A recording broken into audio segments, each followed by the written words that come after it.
जिंदाबाद। जो पिछड़ों की बात करेगा,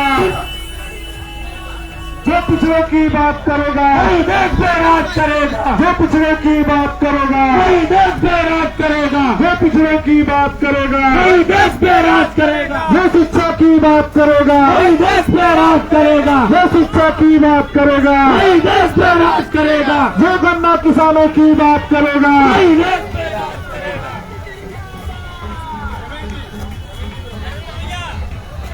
उपस्थित सभी साथियों,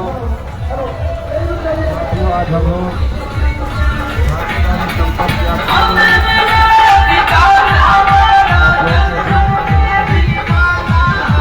हम लोग गाजीपुर से जन अधिकार पार्टी के तत्वाधान में संपूर्ण भागीदारी यात्रा लेकर के आज आपके बीच में गुजर रहे हैं। हमारे बीच में जन अधिकार पार्टी के प्रदेश अध्यक्ष भाई चंद्रशेखर पाल जी हैं, हमारे आपके बीच के साथी रमेश मौर्य जी, उमा जी, हमारे प्रदेश महासचिव रानी जी, बहुत सारे साथी हमारे इस यात्रा में आपके साथ हैं। साथियों, इस यात्रा का मकसद कि हमारे देश में जाति जनगणना हो और जाति जनगणना के बाद जो जिसकी आबादी है उस आबादी के हिसाब से हर क्षेत्र में सबको हिस्सेदारी मिले, भागीदारी मिले, चाहे वो जल जंगल जमीन का मामला हो, चाहे वो सरकारी नौकरियां हो या प्राइवेट सेक्टर की हो। हर क्षेत्र में देश के जो गरीब और कमजोर लोग हैं, पिछड़े हैं, किसान हैं, मजदूर हैं, अकलियत है, हर क्षेत्र में उनकी आबादी के हिसाब से उन्हें हिस्सा मिले। लेकिन ये हिस्सा देने का काम उन लोगों का है जिनको हम वोट देकर के सरकार में भेजते हैं, लेकिन आजादी के 76 साल बीत जाने के बाद भी उन्होंने आज तक हमें हक हिस्सा नहीं दिया है। उसका एक ही कारण है कि हम ऐसे लोगों को जिता करके भेजते हैं जो नहीं चाहते हैं कि देश का जो गरीब और कमजोर लोग हैं, पिछड़े हैं, दलित हैं, अकलियत हैं, कि उनकी बराबरी में खड़े हो सके, वो ऐसा कभी नहीं चाहते। अंग्रेजों के जाने के बाद उनका शासन आया, बाबा साहब अम्बेडकर ने संविधान में लिख करके सबको हक हिस्सा दिया, लेकिन संविधान को लागू करने का काम उन्हीं लोगों का है जिनको वोट देकर के जिताते हैं। और वो कतई नहीं चाहते हैं कि हमारे बच्चे शिक्षा में आगे आए, पढ़ लिख करके वो अच्छी नौकरियों में जाएं। वो हमेशा गुलाम और लाचार बना के रखना चाहते हैं। इसलिए हम इस यात्रा के माध्यम से आपके बीच में आए हैं कि अगर हमको हक हिस्सा लेना है, हम चाहते हैं कि हमारे बच्चों को जीवन के हर पहलू में आगे बढ़ने का मौका मिले, तो जो आपकी अपनी पार्टी है जन अधिकार पार्टी, उस पार्टी के प्रत्याशियों को जिता करके आपको अपने लोगों को लोकसभा में और विधानसभा में भेजना होगा जो आपके हक हिस्से की लड़ाई लड़ सके।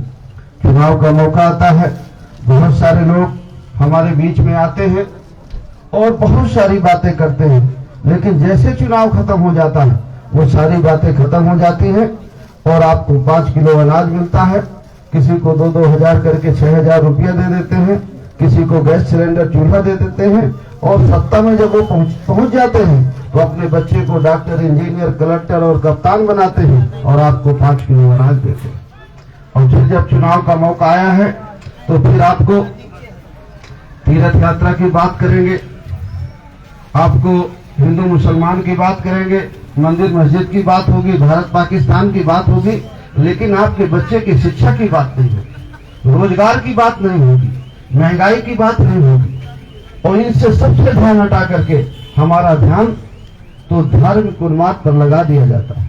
लेकिन हम आपसे ये भी कहना चाहते हैं आज इस मौके पर कि अगर हम किसान हैं या दुकानदार हैं, अगर हम अपनी दुकान में नियमित न खोलें, अपना काम न करें, खेती किसानी न करें, अकेले हम तीर्थ यात्रा करने चले जाएं, तो क्या खेत में पैदा हो जाएगा है? क्या फसल आ जाएगी घर? अगर दुकानदार दुकान न खोले, खाली तीर्थ यात्रा चला जाए, संगम नहा आए और किसान सोचे कि फसल उग जाए तो उग जाएगी। दुकान न खोले, तीर्थ यात्रा करें, सोचे कि दुकान में फायदा हो जाए तो हो जाएगा। आपको अपना कर्तव्य करना पड़ता है। खेती किसानी में खेत को जोतना पड़ता है, बोना पड़ता है, फसल काटनी पड़ती है, फिर आप घर लाते हैं तो आपका पेट भरता है।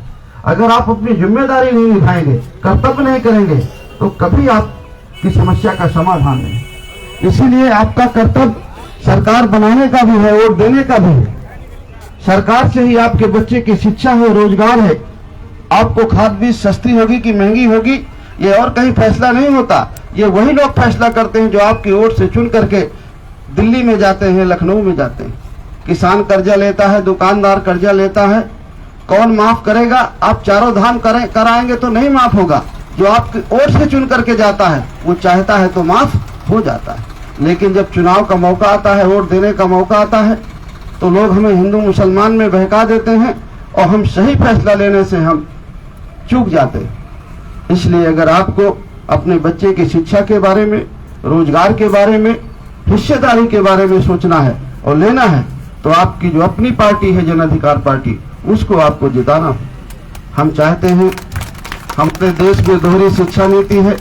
एक तरफ प्राइवेट पब्लिक स्कूल है, दूसरी तरफ प्राथमिक विद्यालय है। प्राथमिक विद्यालय में बेचारा गरीब का, किसान का बच्चा पढ़ता है प्राइमरी स्कूलों में, और बड़े आदमी का बच्चा प्राइवेट पब्लिक स्कूल में पढ़ता है। जो और बड़े आदमी का है तो और बड़े स्कूल में पढ़ता है। लेकिन जो गरीब का बेटा है वो बेचारा प्राथमिक विद्यालयों में या छोटे मोटे प्राइवेट स्कूलों में पढ़ता है।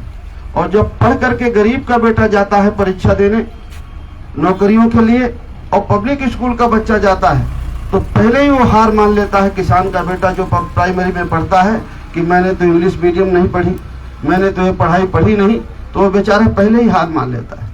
तो जन अधिकार पार्टी का मानना है कि गरीब का बेटा हो वो बेचारा कम सुविधा में पढ़ लेगा, टाट पट्टी में बैठ के पढ़ लेगा, स्टूल में बैठ के पढ़ लेगा। बड़े आदमी का बच्चा सोफा में बैठ के पढ़ ले, लेकिन किताब एक तरह की हो, पढ़ाई एक तरह की हो, ताकि जब वो पढ़ करके जाए तो उसके मन में ये भावना न रहे कि मैंने CBSE या ICSE नहीं पढ़ी। इसलिए हम एक नारा लगाते हैं कि गरीब हो या धनवान, सबकी शिक्षा एक समान।